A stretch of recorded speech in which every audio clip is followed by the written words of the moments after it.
The weekend just gone was the weekend of the ESL Premiership finals in Manchester in the UK, and it was about 10 minutes round the corner from me, so I was lucky enough to be able to go and check it out with relative ease.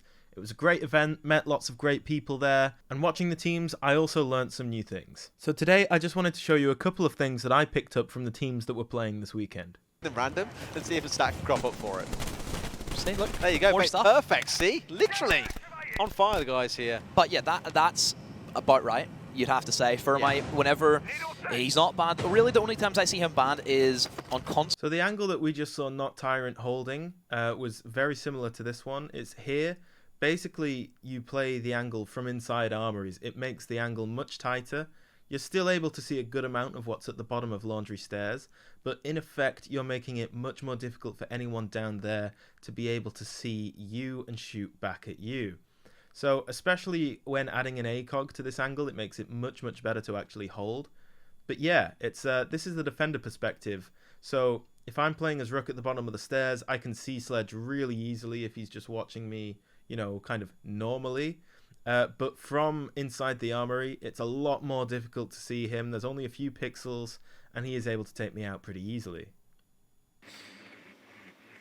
Also looking at Secret, Capitão's gone. That's another big, crucial pinnacle point for Secret. If you look at how they played out their last ventilation attack, they could not have succeeded without those Capitão bots smoking off that cross and also smoking, or not smoking, the fire arrow onto that rotation hole.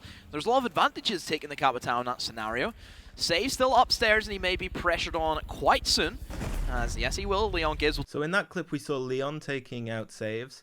And essentially what he did, instead of driving his drone straight into Office and getting it shot, giving away that he wanted to push Office, he took his drone up this way. Now the observer did cut away to Kendrew downstairs for a second, but it's not hard to figure out where the drone went from here.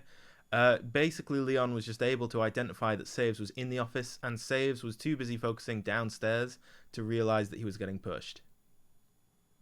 Getting in there is going to be dangerous, especially if things like C4s start getting tossed by Nello, and the smokes coming out as well is going to make that equally difficult. And losing Feral so early, you lose your own ability to smoke off the site. So the M&M players have got all the information that they need. We can see Citizen on the heartbeat scanner. You can see 3 attackers. So basically what I wanted to highlight here is Citizen playing Pulse in the Gold Vault.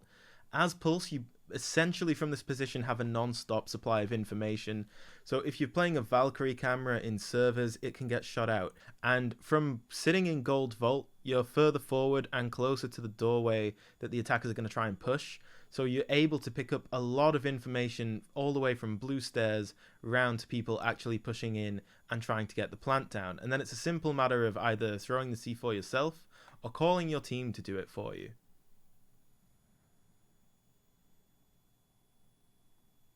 Lots an Alibi, because mine has always been you play Alibi for the gun. I genuinely think you play Alibi for the gun. Like there's use in putting it into doorways. I mean, look at how Meepy's playing it here. There's 3 Alibis there, all in lobby, and I think it's going to be down to Doki to make sure that he chooses the right one, because Meepy's holding a bit of a cheeky angle there, just through the railings. You can see very low pick rate there.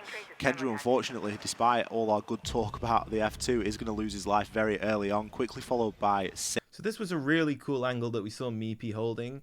Slap an ACOG onto it, it makes it much easier to actually see what's going on and get some kills. But you saw how hesitant Ash was to actually push in. Basically, this is what you can see as an attacker pushing into the main hall of Bank. There's a couple of pixels, it's a slight discoloration. It's very difficult to tell that anybody's there.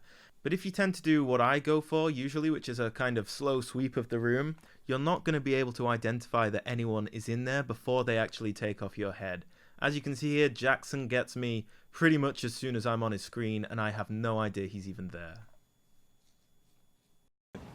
Maybe they just wanted to make it a bit less clear, so scrambled his name a bit. They could do. So many fun words. Oh, Harris! Well, goodbye, Leon. That's a good start. So if you wanted to bring this to overtime... So for this last one, this was quite a sneaky little kill. This can be used on Aragon. It doesn't really matter what site you're actually playing as a defender. If you make this punch hole and you keep an eye on this window, it's pretty easy to get yourself a nice kill early on in the game. So as you can see, I'm Buck now. I'm coming towards the window. I've punched it twice. I'm basically dead straight away. Jackson doesn't even need to really see me. He just sees that the window has gone, and it takes him absolutely no effort to pick up a kill. That's it for this video. I really enjoyed making this one. ESL Prem was honestly a brilliant event, and I'm very happy that I could have gone. If you liked the video, give it a thumbs up, and I'll see you guys next time.